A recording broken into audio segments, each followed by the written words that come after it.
It ain't the left side or the right side, then it must be the FinSide. It ain't the left side. Thank you, Solo D. Welcome to another episode of On the FinSide here with Kat and Paul. You can follow us on Facebook, Twitter, Spreaker, iTunes, YouTube, iHeartRadio, and Spotify. Check out our merch store on thefinside.threadless.com. I'm Brian, Cat NFL. Paul is fanatic_pick on Twitter. We're joined here previewing the Miami Dolphins Cleveland Browns game with a special guest, Pete Smith from Browns Maven SI. You can follow him on Twitter @_Pete Smith_. Pete, thanks for joining us here tonight to break down this game. Oh, no problem. Thanks for having me. You bet. So, elephant in the room, Myles Garrett and a few players in the Browns got into trouble last week with some players on the Steelers, and he's going to be suspended here indefinitely. Larry Ogunjobi is also going to miss one game here, and the latest is that former Dolphin Olivier Vernon is not going to play in this contest either due to an injury. So the Browns defense up front has had a lot of talent and a lot of names there on the front four. How do you see them replacing that talent? Right now they won't. They don't have those guys. Olivier Vernon has been great, but he's out. So now they're down to Chad Thomas, who's underwhelming, and then they're going to have a combination of Chris Smith and Brian Cox Jr. Fill in at the other spot. They decide to sign someone tomorrow, but it seems like they're pretty much set with what they're going to go with. It's they go from having one of the better, at least more talented defensive lines in the league to not, and that's going to be a big challenge for them, even against a team like the Dolphins, struggling as they might, simply because Ryan Fitzpatrick has a weird amount of success against the Browns in his history, and if they can't get after him, he's going to be able to sort of sit back and pick them apart, which a lot of teams have been doing anyway. Look at the rest of the Browns defense.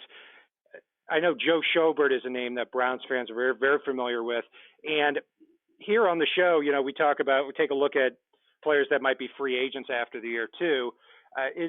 Do you see Joe Schobert being re-signed to a contract extension by the Browns? Do you see a part of him being a part of their long-term future there?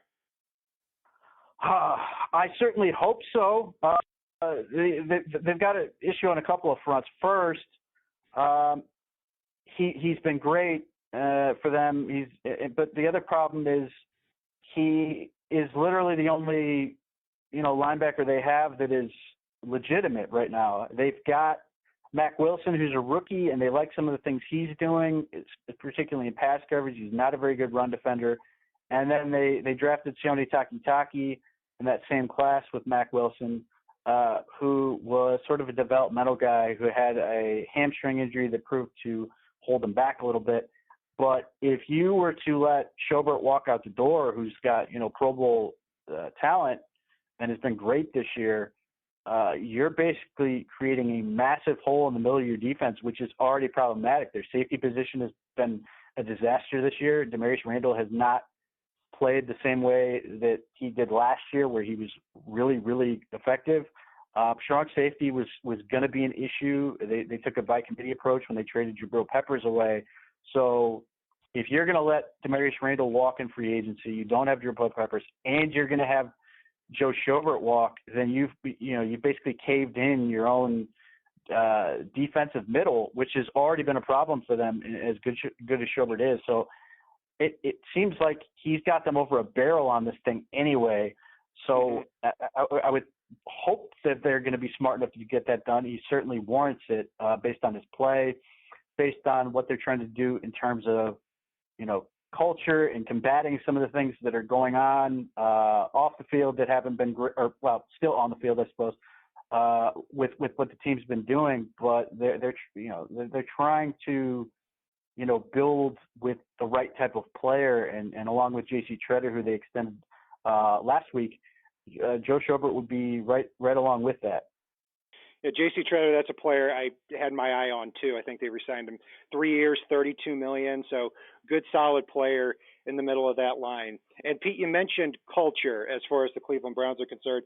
The Dolphins fans heading up into this this year. You've seen what's gone on with Miami, with the tank talk, with them trading away Laramie Tunzel and Minka Fitzpatrick. A lot of the talk was that the Dolphins could kind of be in that same position that the Browns were at the beginning of this year in a couple of years, where they get a cornerstone like a Myles Garrett, they get Baker Mayfield, their quarterback, and now they can add on free agents and trade for an Odell Beckham and trade for a Olivier Vernon. But really, my overall question is, the Browns start off 2-6, very disappointing this year. They win the last two games to get to 4-6. What is the feeling there with the Cleveland Browns right now in the state of the franchise? That's good. A good question. Coming out, I think there was some understanding how difficult the schedule was going to be early. It was brutal. But when it actually started going that way and the way they played in some of those games, people weren't just like unhappy. They were angry. Like there was a lot of vitriol towards this team, which has been a weird storyline to sort of follow. Is like Freddie Kitchens has been the taking the brunt of a lot of it in just terms of just anger. I think the wins the last 2 weeks were giving them some cautious optimism, because the second half of the season was always really weak, and it's certainly lining up to be that way. But then you have what you have Thursday night, and you go from, man, look at this. They beat the Bills, they beat the Steelers, which always has a little more weight to it. And then you have this, and it's like, it's a punch to the stomach. You're really excited, ready to get ready for this game against the Dolphins, which, most Browns fans still feel like they should win. And you were ready to maybe get three in a row with a shot to sort of sweep the season series against the Steelers, and then you lose the best player on your roster. You're going to lose a guy like Larry Ogunjobi, who's been very effective. And not only do you lose these guys, but obviously it comes with, everything that comes with that suspension, the ugliness, it came with that scene, the horror and the shock that came with this, a player that really has endeared himself to fans, and then you see this and you don't recognize him, and it's just put them in a state where I think a lot of people just don't know what they're supposed to think or where this thing's supposed to go. There are still people who believe that, the Browns could end up in the playoffs, but I think the Myles Garrett thing was a very sobering reality for a lot of people, that was sort of like the last thing that made this officially a disappointing season. So with that, Baker Mayfield, obviously the face of the organization. First, I think 7 weeks of the year, he had 6 touchdowns, 12 interceptions, had some incidents with the media. List goes on and on. But over the last 3 weeks, 5 touchdowns, no interceptions. And he's also a player in his rookie year who had 27 touchdowns, as you know, in the first, I think he missed 2.5 games too, and he had 27 touchdowns. So has the feeling with Baker changed this year, or is it kind of still wait and see at this point? It's interesting because I think the Browns' entire plan hedged on Baker Mayfield not, being very, very good again. They made some changes to the offensive line, which have proved negative, but so much of it has been that Baker Mayfield had a historic rookie year, and he's not playing as well as he was in his rookie year, or at least he wasn't. And I think the Browns front office bet that sort of Odell Beckham would fix a lot of that, and it didn't. And I think it caught a lot of people by surprise that Baker Mayfield would play as poorly as he did, and certainly he had help in playing that poorly. I think since the bye week, he's been far more effective. I think far closer to the guy that they saw last year. I don't think he's played a whole game like, a lot of what they saw last year, but there are definitely glimpses in some of the games since the bye week, even against the Patriots, where he looked like that guy that was going to come out and just put up a ton of points and lead this thing and look great. And again, I think building up these past few weeks, I think people are optimistic that, he's sort of gotten where he needs to be and should continue to get better, and leading into a team like the Dolphins, who have been such a struggle on defense and apparently feel like defensive backs are optional at this point. Felt like this could be an opportunity for it to be sort of a showcase game to sort of really get him going, have a big game before they go back into Pittsburgh, and hopefully get some big momentum going before they play, a slate of relatively easy opponents, including the Bengals twice, the Arizona Cardinals, and teams that just have not been successful this year. Yeah, when I look at this matchup too, yeah, you're right. The defensive backs from the beginning of the year, the Dolphins don't have Minka Fitzpatrick. They don't have Xavier Howard. Bobby McCain and Rashad Jones went on injured reserve this week. And the Browns are getting players back. I mean, David Njoku should be playing in this game, I believe. You can correct me if I'm wrong on that. They got Kareem Hunt back a couple of games ago from the suspension. You have a healthy Jarvis Landry, a healthy Odell Beckham, and a 1,000-yard runner in Nick Chubb in the backfield there. So, but sticking on Jarvis Landry, obviously Dolphins fans, he was an idol here for 4 years. Most catches in the history of football in the first 4 years in the league. The Browns gave up a lot of money for him. They traded a 4th-round draft pick. What has been the return on investment so far?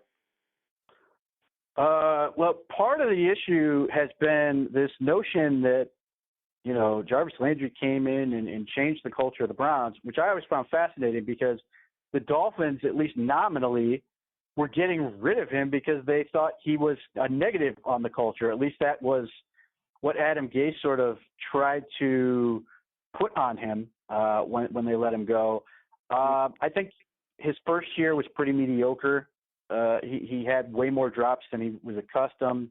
It just wasn't very effective. He simply wasn't a number one receiver, which I think most Dolphins fans would concede anyway. He was more of a, complementary piece as part of a group.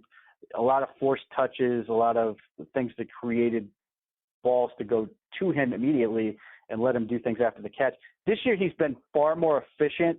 And obviously Odell Beckham has played a role in that, in changing how much coverage he's demanding. But he's also just been a little bit more effective. He's caught more important passes. He's made more plays after the catch. He's just been a little bit better. The chemistry between he and Baker Mayfield certainly looks better. So, there's still drop balls this year, but just in terms of efficiency, he's way better than he was last year.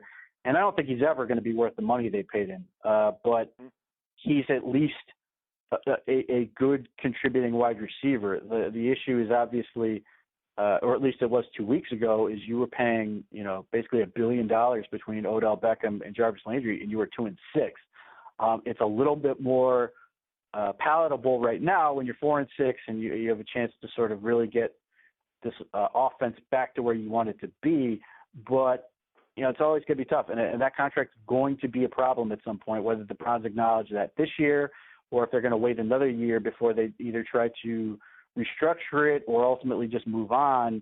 It seems more likely they'll try to approach about restructure, but yeah, the money's never been particularly great from the Browns standpoint, but the play has been far better. Sure. Pete Smith joining us from Browns Maven SI, taking a look at the Cleveland Browns roster. And on the offensive side of the ball for the year, Pete, the Browns are averaging 19.2 points per game.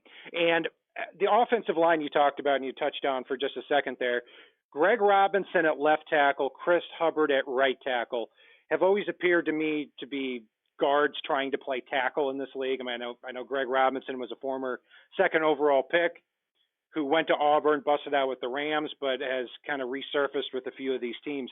How much do you put on the offensive line for the Browns' struggles on offense this year? Certainly part of it is on the offensive line, but the reality is Greg Robinson and Chris Hubbard, who I think is a tight end playing tackle, are playing the same level they were last year. Again, the difference really comes down to Baker Mayfield. And I think when they traded Kevin Zeitler, I think they understood that it was going to be difficult to sort of transition out of him. I don't think they realized how much it was going to be a problem. The issue, where he was really successful last year is so often, that he would drop back to pass rushers would fly up the field. The tackles essentially keep passing them around. The interior was so effective with Bitonio and Shredder and Zeitler that there was always a nice pocket. He could step up he could find space, either run with it or find an option and extend the play. And then this year you have Bitonio and Schroeder, who are still very good, but instead of Zeitler, you have or have had Eric Kush, who is a reasonably effective pass blocker, but he gives up a lot of ground, and that sort of eliminated some of the pocket. So Baker Mayfield didn't have a place to go, and as a result, he was dropping his eyes. He was trying to escape pockets that he shouldn't have, and that sort of created a lot of the issues. The last couple of weeks, they've been rolling with Wyatt Teller, who they traded for right before the season from the Buffalo Bills. Mm-hmm. And Wyatt Teller has some issues to work out as a run blocker, but I think he's far better in terms of giving Baker Mayfield that pocket he can trust. So you're seeing more of the pocket movement he displayed last year. I think he has more space up front that he can do those things. So the tackle play is getting more criticism this year, but I think the reality is they are the exact same, which isn't good enough, and it's a real problem they need to address. But it's not what is ultimately hurting them to the point where it was reasonable to expect they'd struggle as much as they have. Bouncing back to the defensive side of the ball, obviously Denzel Ward's a Pro Bowl cornerback, and it seems like a lot of other teams are avoiding him. The Browns have a lot of issues here in the secondary with, as you alluded to, they cut Terrence Whitehead a couple of weeks ago after a horrific game, and Morgan Burnett goes on injured reserve. Demarius Randall struggled a little bit this year, has been struggling a little bit this year. Eric Murray, strong safety, is not going to play in this game. And they've got Greedy Williams opposite Denzel Ward. And that seems to really be with the matchup that I'm looking at with the Dolphins on offense, because the Dolphins do run a lot of two wide receiver formations here. And you're going to have Denzel Ward probably matched up on Devontae Parker, you'd think, through most of the game. But how's Greedy Williams performing at that other cornerback spot, and how's the rest of the secondary breakdown heading into this game? Well, the safety position is down to who's left. So Sheldrick Redwine may well start, the rookie out of Miami, who's a fourth-round pick. They have what's his face? The other safety they've Justin got. Burris. Yeah, Justin Burris has actually been a pleasant surprise. They had him before, and he's done some things. He's actually made some key plays. Greedy Williams has struggled a little bit. It's not that I think he will ultimately be fine, but offenses have found a weakness, and they're going to keep attacking him. And the Browns don't actually – if they shade corners, it will be new. To this point, they've played sides the entire year. So Denzel Ward just plays the right, and Greedy Williams just plays the left. So my guess is that Devontae Parker will be on the left side the entire game, and they're going to take a lot of shots. They're going to try to see if they can get Greedy Williams to grab, to get some penalties, which obviously had happened last week. I think what Greedy is running into is he is not trusting his technique in terms of what he's supposed to be doing as man coverage guy. I think he's guessing at times, and I think he's lunging at times, and he's getting himself caught up, and then he's playing catch up a lot, and that's where the issue's sort of been. And you saw, the Patriots really were the first team to just go after him. But even last week, Johnny Holton, I don't even know who Johnny Holton is, and yet the Steelers had no problem putting him on the left and just throwing ball after ball after ball over there, and they were able to get some things going. And obviously they struggled largely because Mason Rudolph just wasn't very good. But Ryan Fitzpatrick is better, at least theoretically, and Devontae Parker is better. So I would not be surprised in the least if the Dolphins try to come out, take a shot early, take shots often, find ways to sort of try to get Greedy Williams uncomfortable and get him lunging and guessing again, because they may find the opportunity to make a big play and try to, maybe get a lead early, get some points quickly, and try to get the Browns into, here we go again, as opposed to, we're here, we're better than they are, and we're going to prove it. And that may be an easy way for them to try to generate some big offensive quickly. Finally, Pete, what's your prediction for this game? Well, despite everything. I still think the Browns will ultimately win. First and foremost, the Dolphins front office really doesn't want them to win, as illustrated by the fact that they injured reserve 2 more safeties before this game. I sort of admire the Dolphins and the players and the coaches. They're sort of fighting out there, but they're just out of guys at this point, and they can be as plucky and hardworking as they want. But their pass rush isn't very good, and at this point, who's covering a guy like Odell Beckham?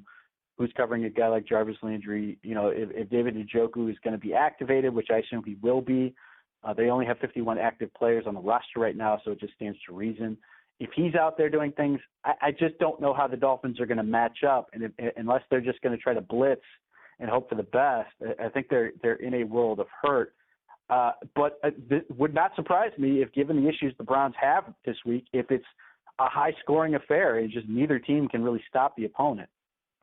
We are joined here by Pete Smith from Browns Maven SI. Pete, thanks for joining us here to break down the Browns roster. Oh, thank you for having me. And that will do it for this segment on the FinSide with Kat and Paul. You can follow us on Facebook, Twitter, Spreaker, iTunes, YouTube, iHeartRadio, and Spotify. Check out our merch store on the FinSide.threadless.com. I'm Brian Cat NFL. Paul is fanatic_pick on Twitter. And if it's not on the right side and it's not on the left side, it is on the fin side. Solo D, take us home. It ain't the left side or the right side, and it must be the fin side. It ain't the left side or the right side, and it must be the fin side. Listen, Dolphins fans across the land all tuning in to see what Brian Cat and